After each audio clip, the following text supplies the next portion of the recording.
Para este tema es importante recordar que la educación sexual en el mundo en general, pero en nuestro país en particular, es bastante deficiente. Y por eso mismo tenemos el problema de que los términos que se utilizan en muchas ocasiones son términos erróneos.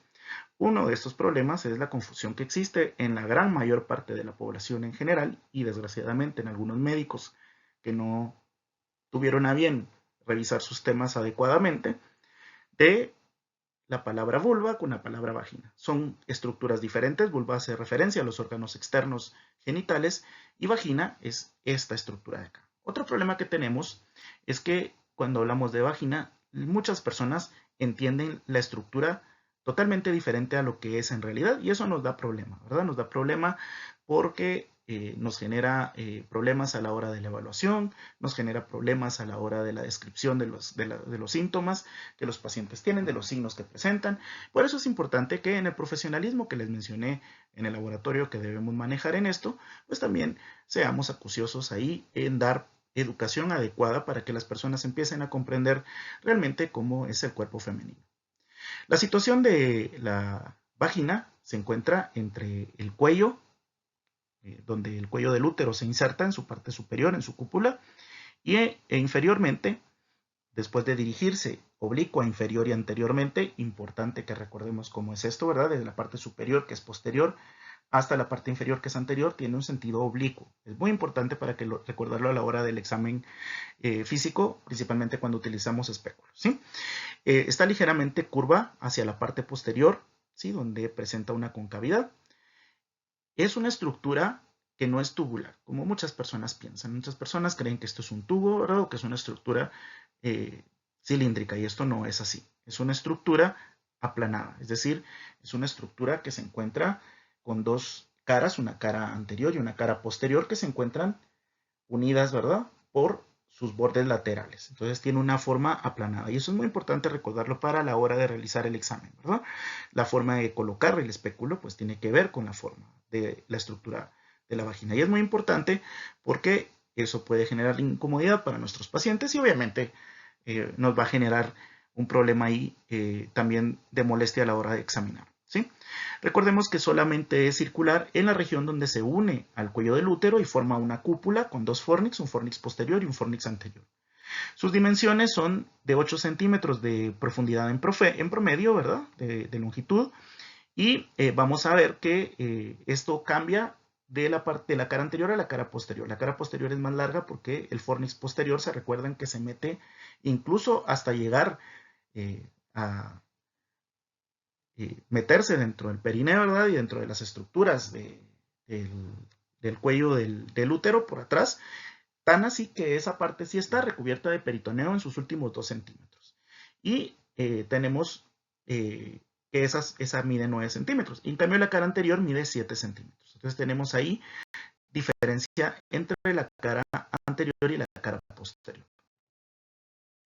Aquí tenemos una vista sagital, ¿verdad? Y en esa vista sagital, en ese corte sagital, podemos ver la cara anterior, que es más corta, y la cara posterior, que es más larga, incluso metiéndose aquí hacia la parte posterior, ¿verdad? Del cuello del útero, y en esta zona está recubierta de peritoneo porque está cabal en el fondo de saco de Douglas. Y esto tiene relevancia para la clínica, porque en esta región se realizan ultrasonidos, ¿verdad? Cuando se coloca un transductor en esta zona, podemos ver esta zona del abdomen y también pues para la toma de muestras cuando necesitamos hacer diagnóstico de lesiones en la cavidad peritoneal, pues se puede acceder por esta región también en el caso femenino, ¿verdad?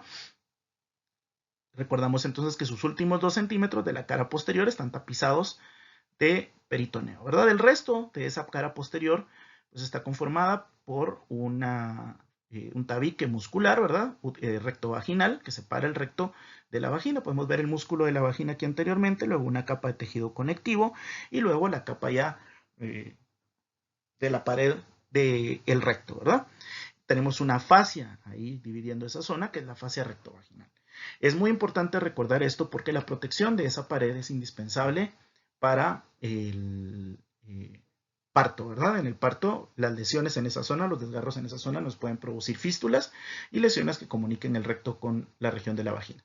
Además de eso, tenemos que recordar ahí el video la disección, donde vimos que la pérdida de la elasticidad normal de esa fascia puede permitir que esta parte del recto protruya a través de la vagina formando el rectocele, ¿verdad? Que es una anomalía, que fue la que vimos en las diapositivas. Perdón, en la disección. Lateralmente tiene bordes, tiene dos bordes laterales. Y estos bordes son de tejido fibrocelular, y ese tejido fibrocelular, o sea, está unido a un tejido fibrocelular en la región intrapélvica, ¿verdad? Pero en la región perineal, ya cuando llegamos a la región del periné, ahí tenemos la unión con músculos, ¿verdad? Por ejemplo, músculos como los fascículos del elevador del ano y el diafragma pélvico transverso profundo del periné, ¿verdad? Que separa esta región interna de la pelvis con la región externa del periné. El extremo superior es la región de los fornix. Ahora tenemos dos fornix, un fornix anterior y un fornix posterior. Está insertado acá el cuello del útero en la parte superior y tiene forma de cúpula. Una cúpula interrumpida, se podría decir, en su parte media por el cuello del útero. El extremo inferior es donde se encuentra el vestíbulo de la vagina. Y en esta región del vestíbulo de la vagina, entre el vestíbulo y la vagina propiamente dicha, se encuentra una membrana que se denomina himen. Esta membrana es una estructura, es un repliegue de la mucosa, ¿sí?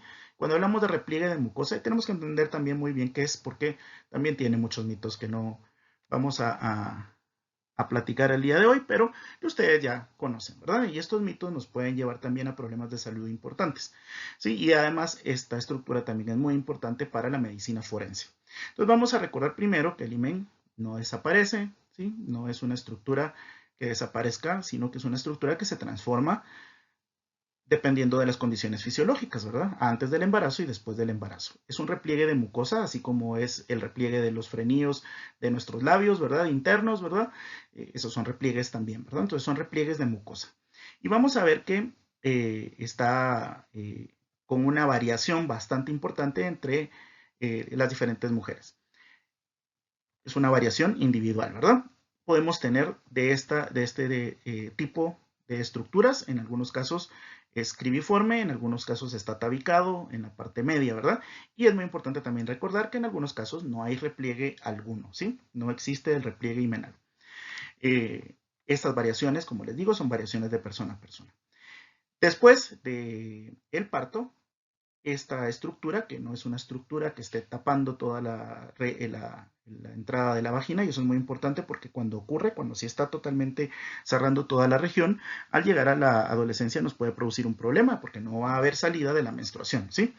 Entonces, este repliegue se encuentra relativamente cubriendo la parte, se podría decir, periférica de la entrada de la vagina, y lo que hace es distenderse, ¿sí? Entonces en el momento del parto se distiende, pero la distensión hace que termine con una forma bastante estrellada, porque también recuérdense que durante el parto se producen pequeños desgarros, ¿verdad? Y esas pequeñas lesiones dejan estos colgajos de la mucosa que se denominan carúnculas himenales. Esas son las carúnculas himenales, ¿verdad? Después del parto, la estructura que queda son las carúnculas himenales.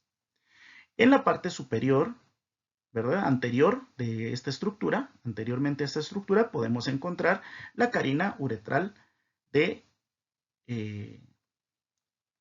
la vagina, ¿verdad? Que es la parte que da hacia donde se encuentra la salida del meato uretral. Internamente la vagina está compuesta por rugosidades. Son columnas rugosas que van de la parte inferior a la parte superior. Esas columnas rugosas son importantes de tomar en cuenta a la hora del examen con espéculo. En la parte anterior de la vagina tenemos un triángulo que va a corresponderse con el trígono vesical que se encuentra en la cara posterior de la vejiga urinaria. Llega su irrigación a la vagina. En la parte superior tenemos las ramas vaginales de la arteria uterina, tanto las ramas vaginales de la uterina como la cervicouterina, ¿verdad? La cervicovaginal, perdón, que ya habíamos mencionado, que son ramas de la ilíaca interna. Pero de la ilíaca interna también sale una arteria propia que se denomina arteria vaginal, que le va a dar su irrigación medial. Finalmente, una rama de la arteria rectal media nos va a dar la irrigación inferior de la vagina, en especial en su cara posterior. El drenaje venoso va a salir hacia un plexo que se encuentra en esta región también, que se denomina plexo venoso vesical, en la parte anterior y en la parte posterior hacia el plexo venoso rectal. Pero además de eso también existe un plexo propio, que es el plexo venoso vaginal, que drenan a la vena hipogástrica o vena ilíaca interna.